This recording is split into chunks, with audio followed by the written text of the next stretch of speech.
critanipun Borobudur rumiyin menika. Sakmenika niku Borobudur sampun benten kados pundi. Critanipun pengalamanipun Mbah Perti kados menapa? Monggo Mbah. Nggih, wilujeng dalu. Menika kula ngagem basa Indonesia kemawon. Amargi menika kan kagem kalayak kathah nggih. Oh, nggih, malah boten sedaya nggih. Dados mekaten nek mriki niku lak tiyang ingkang mangku candhi. Nek sing mangku candhi niku kan paling boten langkung ngertos sudut-sudutipun, langkung ngertos perjalanan dari waktu ke waktu kaitan dengan Candi Borobudur. Jadi buat kami Borobudur itu adalah sumber dari Kaweruh.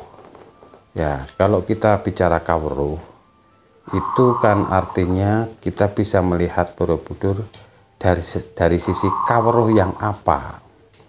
Misalnya kita bisa melihat Borobudur itu dari sisi sejarah, bisa dilihat dari sisi arsitek, atau mungkin dari sisi peradaban tempo dulu, juga dari sisi mungkin tentang seni dari relief itu. Tapi sebenarnya ada hal yang menarik kalau saya melihat dari sisi Kaweruh, artinya saya harus bicara pendidikan ya. Ya, jadi pendidikan di tempo dulu itu kan tidak ada yang namanya universitas seperti sekarang. Adanya hanya padepokan-padepokan. Tapi ternyata mereka itu memang mampu melahirkan banyak karya. Jadi saya pernah mendengar cerita dari Pak Agus Sunyoto. Dia mengatakan bahwa karya-karya kita dulu itu tidak diciptakan oleh para profesor, insinyur, dokter Andes, tapi justru oleh orang-orang yang memang belajar dari alam. Jadi hasil karya yang bisa kita lihat sekarang itu misalnya kaitan dengan astrologi, kaitan dengan aksara, kaitan dengan ilmu pengobatan, sampai budaya maritim dan seterusnya. Artinya kita itu harus juga mulai melirik ilmu leluhur karena teknologi mereka itu berbeda dengan zaman sekarang. Jadi sekarang ini kita itu memang terpolakan dengan pendidikan barat. Pendidikan barat itu bagus, tapi akan lebih baik kalau dikombinasikan dengan ilmu leluhur. Ya, jadi contoh sajalah. Leluhur nggih sampun anu nggih, Pak Mbah. Sampun maju nggih. Wah, sampun. Nggih, mboten namung maju, namung peradaban kala semanten niku teknologi niku dados sarana, jadi sarana untuk lebih pendekatan pada Sang Pencipta. Makanya di Jawa itu ada istilah manunggaling kawula Gusti. Iya, kalau sekarang ini kan manunggaling kawula bondo. Jadi orang banyak mensalah interpretasikan ya. Jadi sebenarnya kalau kita itu mau belajar itu ya harus mulai menggali ilmu-ilmu leluhur, di mana ilmu itu terselenggarakan pada alam ini. Contoh kalau ilmu pengobatan nggih, taruh aja kita ambil beberapa jenis daun yang berbeda-beda. Daun itu kita timpuk dengan batu. 3 daun saja cukup. 2 minggu atau 3 minggu kita cek. Salah satu daun itu hilang. Nah, daun itu sudah berubah menjadi mikroba. Nah, mikroba ini dalam bahasa kami di sini kan ilmu lelembut. dalam ilmu sekarang kan mikrobiologi. Ilmu lelembut ya. Nggih, lelembutologi lah. Wah.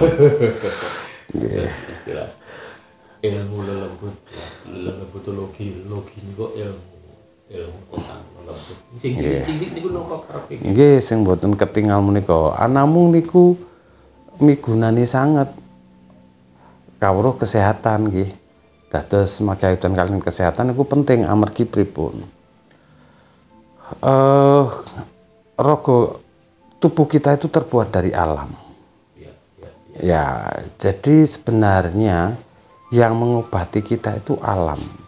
Tapi alam ini harus kita olah menjadi bakteri baik, ya, atau lelembut tadi. Sehingga di situ kita harus melihat bahwa di relief Candi Borobudur itu ada beberapa jenis relief yang menjelaskan tentang pengobatan, ya, penyembuhan. Ada. Jadi di situ kita harus telusuri jenis daun apa, untuk sakit apa, dan seterusnya. Karena saat itu memang hanya orang-orang tertentu yang mampu.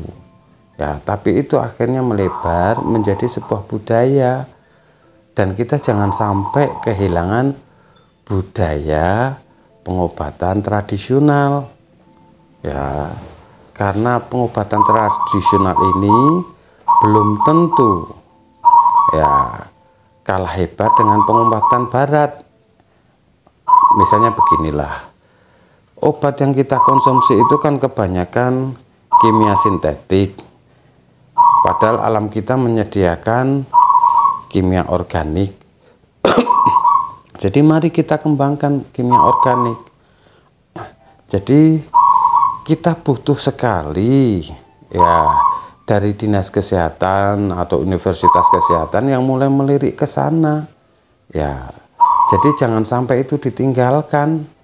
Ya, jadi ini leluhur itu juga sudah mengenal pengobatan dengan cara mereka sendiri, ngeten nggih, Pak?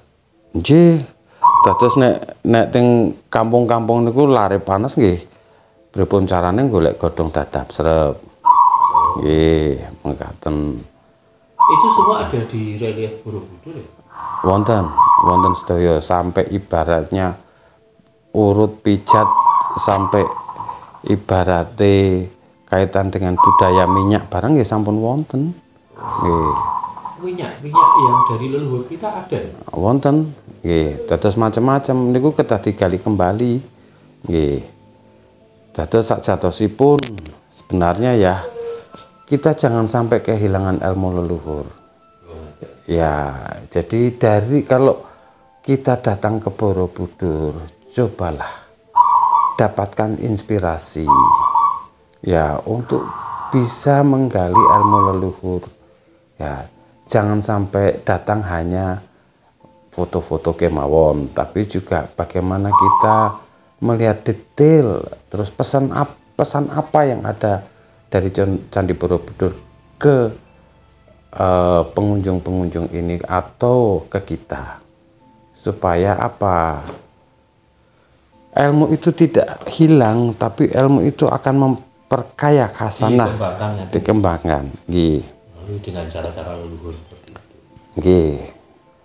Terus nek ningali Borobudur niku kita bisa lihat kok dari ilmu anti gravitasi, astrologi, nggih. Sedaya wonten teng Borobudur. Wonten. Anti gravitasi. Wonten. Gravitasi kali astrologi. Nggih, sampai ilmu dimensi saja wonten menika. Nggih.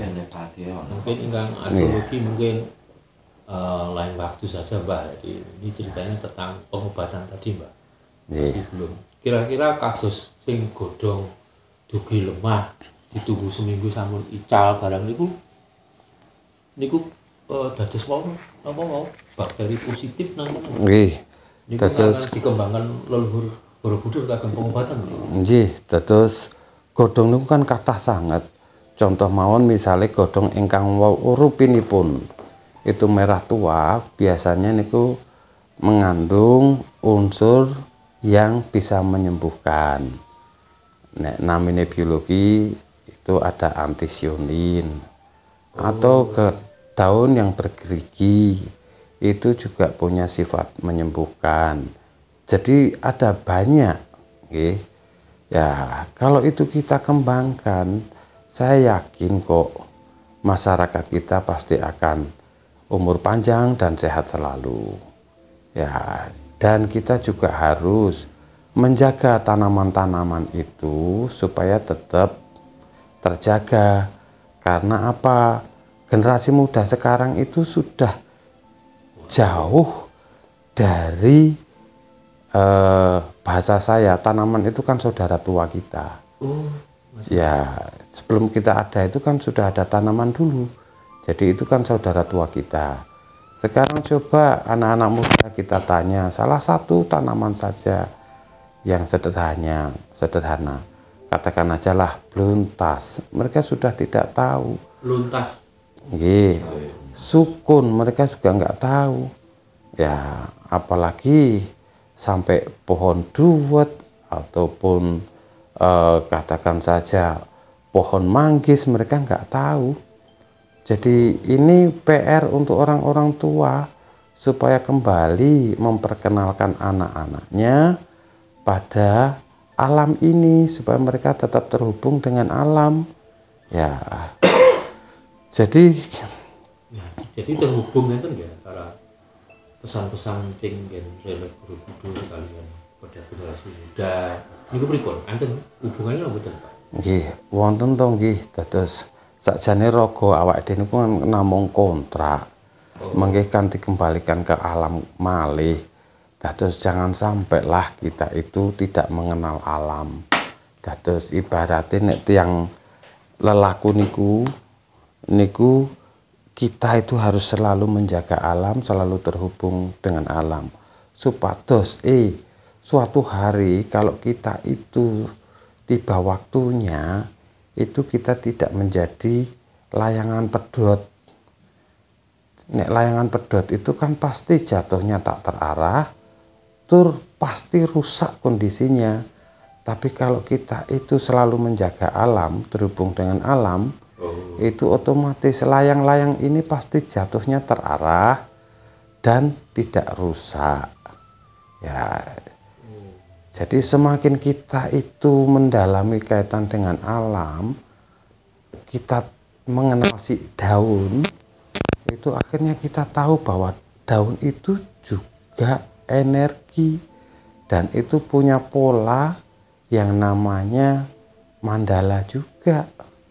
Jadi kalau kita lebih detail nanti kita akan paham bahwa daun itu adalah makhluk hidup. Ya. Dan si pohon itu tujuan hidupnya itu hanya memberi loh ya. Ya. Jadi kita itu selalu diberi sama alam tapi kita itu lupa untuk menjaga apalagi berterima kasih. Ya. Jadi sudah waktunya untuk orang-orang tua tolong deh arahkan putra-putri panjenengan supaya mengenal alam, supaya belajar dengan alam sampai nanti bisa terhubung dengan si alam. Karena setiap pohon itu pasti mengeluarkan frekuensi, gelombang. Ya, ini tidak hanya pohon, sampai tanah dan seterusnya itu pasti mengeluarkan gelombang. Ya, itu nanti kita akan bedah mungkin pada episode berikutnya kemawon. Iya. Terima kasih Pak Kerti ya, memberikan sedikit gambaran tentang pengobatan dari unsur dedaunan yang semuanya masih terhubung dengan alam dan di Borobudur. Oke, makaten soal kaulah matur nuwun Pak Kerti sanes wekdal kaulah. Soal kalih. Nggih, dawuh sami-sami. Nggih, rahayu wilujeng kundur ngatos-atos.